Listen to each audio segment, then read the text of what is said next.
Thank you, Madam Chair. This amendment really continues our conversation on priorities. It provides necessary funds for the UN peacekeeping mission in the Democratic Republic of Congo. It is the largest UN mission in a very dangerous part of the world.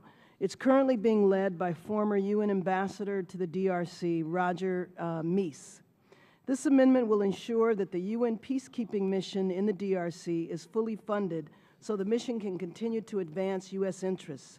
The mission has been mandated to patrol an area the size of the United States, from the Mississippi to the Atlantic, with very poor infrastructure. The UN is improving its ability to protect civilians, especially those crimes against women. These efforts have been led by Special Representative Atul Kahir of the UN peacekeeping operations and Margot Wallstrom, Special Representative for Sexual Violence and Conflict, a position that was spearheaded by the United States.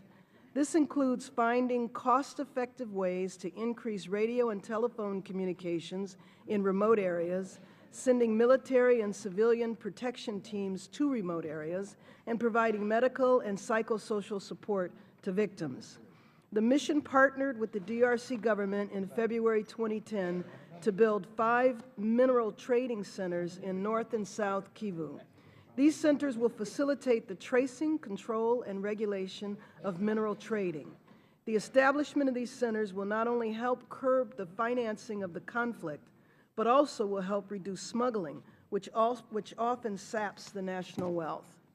The U.S. and UN peacekeeping mission are working together to stimulate economic growth through agricultural and vocational programs. So far, 6 youth vocational schools have been built for students whose educations were interrupted due to the ongoing conflict. I also want to express my overall support of the United Nations peacekeeping operations around the world. Today's world conflicts are transnational, freely crossing borders to threaten entire regions and dragging people of many national allegiances into war. These types of complicated problems need multinational solutions to promote peace and security and help countries transition to stability.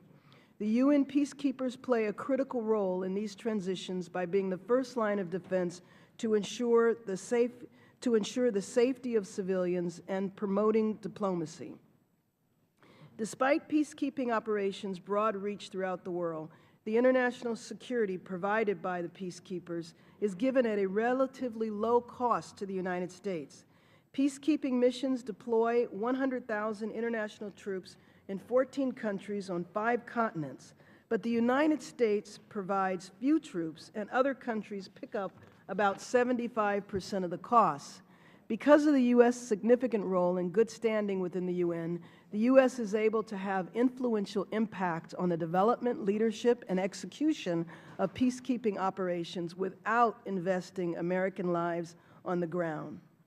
The United States needs to uphold its commitment to the UN and the rest of the world and continue to invest in global peace and security through UN peacekeeping operations. I ask you to continue our global leadership and continue to fund the peacekeeping operations, and urge you to support this amendment to fund peacekeeping in the Democratic Republic of the Congo.